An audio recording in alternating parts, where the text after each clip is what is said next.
Gondal market યાર્ડમાં મરચાની મબલક આવક નોંધાઈ છે। ગોંડલ માર્કેટ યાર્ડમાં મરચાની 65,000 બોરીની આવક શરૂ થઈ છે।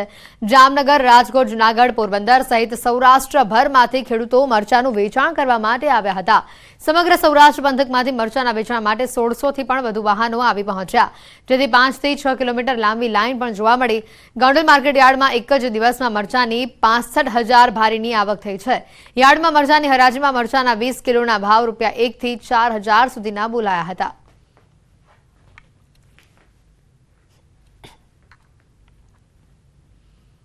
સમગ્ર સૌરાષ્ટ્રમાંથી મરચાનો પાક લઈ અને ખેડૂતો ગોંડલ માર્કેટિંગ યાર્ડ જ પોતાનો માલ વેચવા માટે પસંદ કરતા હોય એટલે જ આવી અત્યારે આવક થતી હોય છે।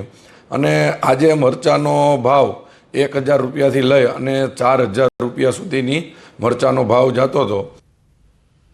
વડોદરામાં ચોમાસા પહેલા જ ભૂવારાજ સામે આવ્યું છે। શહેરના ફતેગંજ વિસ્તારમાં જ ભૂવો પડી ગયો છે। શહેરમાં 24 કલાકમાં ભૂવો પડવાની આ બીજી ઘટના સામે આવી છે। પાલિકા ફક્ત બેરિકેડ મૂકીને સંતોષ માની રહી છે તો બીજી વખત ભૂવો પડવાની ઘટનાથી સામાજિક કાર્યકરે તંત્ર સામે પોતાનો રોષ ઠાલવ્યો હતો અને પાલિકાના અધિકારીઓ, કોન્ટ્રાક્ટરો સામે ભ્રષ્ટાચારના આક્ષેપ કર્યા હતા। સામાજિક કાર્યકરે રોડનો ડામર સાથે મૂકી આજે ડામર છે તેને માથે મૂકીને તેમણે પોતાનો વિરોધ નોંધાવ્યો। કોન્ટ્રાક્ટરો સામે કડક પગલાં ભરવાની પણ તેઓએ માંગ કરી।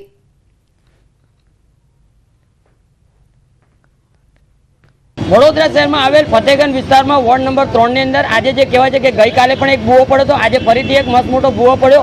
વગર વરસાદે ભૂવા પડતા હોય એટલે વડોદરા શહેર માટે શરમજનક બાબત કહેવાય। એટલે વડોદરા શહેરની અંદર કોન્ટ્રાક્ટર, અધિકારી અને નેતાઓ આ ત્રણના થર્ડ પાર્ટી ઇન્સ્પેક્શન થતા હોય છે। એના કારણે નગરજનોના ટેક્સના વેરાના રૂપિયા ખોટી દિશામાં વપરાતા હોય તેમ લાગી રહ્યું છે। તો રાજ્યમાં આગામી 5 દિવસ તાપમાન યથાવત રહેશે। હવામાન વિભાગે આ અંગે આગાહી કરી દીધી છે। લઘુત્તમ તાપમાનમાં 1 થી 2 ડિગ્રીનો વધારો થઈ શકે છે। અમદાવાદમાં વાદળછાયું વાતાવરણ રહેશે। હાલ વરસાદની સંભાવના નહીવત છે।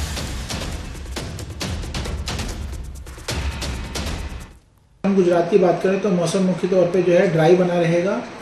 साथ ही अगर हम बात करते हैं न्यूनतम तापमान की, तो न्यूनतम तापमान अगले जो है 5 दिनों तक नो लार्ज चेंज में बना रहेगा राइजिंग ट्रेंड के साथ, जिसमें 1 से 2 डिग्री मोस्टली प्लेसेस में जो है 1-2 डिग्री जो है तापमान में बढ़ोतरी देखने को हमें मिलेगी। तो आपको पूरे गुजरात में जो क्लाउड आपको देखने को मिल रहा है ये अपर एयर क्लाउड्स हैं। इनसे जो है बारिश की कोई संभावना अभी देखने को नहीं बन रही है।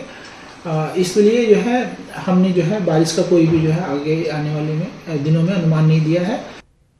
ભાવનગરમાં 2 વર્ષ પૂર્વે થયેલી હત્યાના કેસમાં આરોપીને આજીવન કેદની સજા ફટકારવામાં આવી છે। ભાવનગર શહેરમાં મે 2022માં આબાચોક વિસ્તારમાં આવેલા માતા પુત્રની ચકચારી કેસમાં કોર્ટે ચુકાદો આપ્યો છે। ભાવનગર ડિસ્ટ્રિક્ટ કોર્ટમાં કરીમ રાશિયાણી નામના આરોપીને રજૂ કરવામાં આવ્યો અને ચકચારી હત્યા કેસના આરોપીને કોર્ટે આજીવન કેદની સજા ફટકારી છે।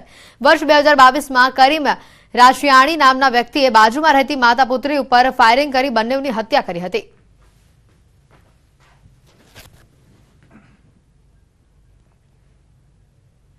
તો આ તરફ વાપીના ટ્રાન્સપોર્ટર પાસેથી 10 લાખની ખંડણીની માંગ કરવામાં આવે છે। વાપીના ટ્રાન્સપોર્ટરને દમણથી ધમકી અપાઈ છે। ટ્રાન્સપોર્ટરે ધમકીને ગંભીરતાથી ન લેતા મોડી રાત્રે હથિયારો સાથે અસામાજિક તત્વો ટ્રાન્સપોર્ટરના ઘરે પહોંચ્યા હતા। સમગ્ર ઘટના સીસીટીવીમાં કેદ થઈ છે। હથિયારોની સાથે કેટલાક અસામાજિક તત્વો ઘર સુધી આવી જતા વાપી ટાઉન પોલીસ સ્ટેશનમાં સમગ્ર મામલે ફરિયાદ નોંધાવાઈ છે। સીસીટીવી તથા ટ્રાન્સપોર્ટરના નિવેદનના આધારે પોલીસે સમગ્ર મામલે વધુ તપાસ હાથ ધરી છે। મહુવા આરએફઓની સરકારી ગાડીનો વિડીયો વાયરલ થયો છે। સલૂન સંચાલકે આરએફઓની ગાડી પાસે રીલ બનાવી છે।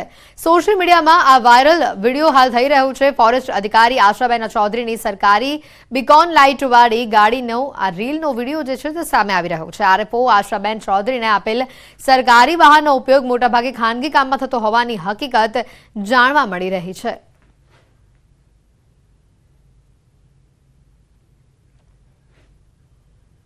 વડોદરામાં બુટલેગરનો બેખૌફ વિડીયો સામે આવ્યો છે। લગ્નમાં ખુલ્લેઆમ દારૂની બોટલ સાથેનો જે વિડીયો છે તે સામે આવ્યો છે। કિશનવાડીના બુટલેગર વિશાલ કહારનો આ વિડીયો વાયરલ થઈ રહ્યો છે। કાયદા વ્યવસ્થાના ધજાગરા ઉડાડતો આ વિડીયો છે। વિડીયો હાલ વાયરલ થતા પોલીસે સમગ્ર મામલે કાર્યવાહી હાથ ધરી છે। પોલીસે બુટલેગરની અટકાયત પણ કરી લીધી છે।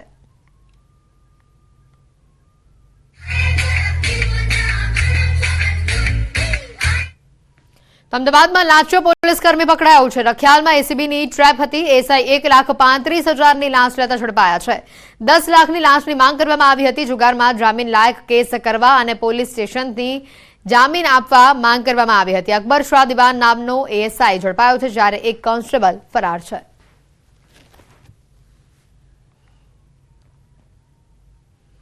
તો આ તરફ આણંદના પીપળી ગામમાં મોડી રાત્રે હોબાળો થયો. વરઘોડામાં ડીજે બગાડવાની બાબતે ચકમક થઈ. વરરાજાને માર મારતા વાતાવરણ ડહોળાયું હતું. બોરસદના પીપળી ગામમાં લગ્નના વરઘોડા સમયે હોબાળો થયો હતો.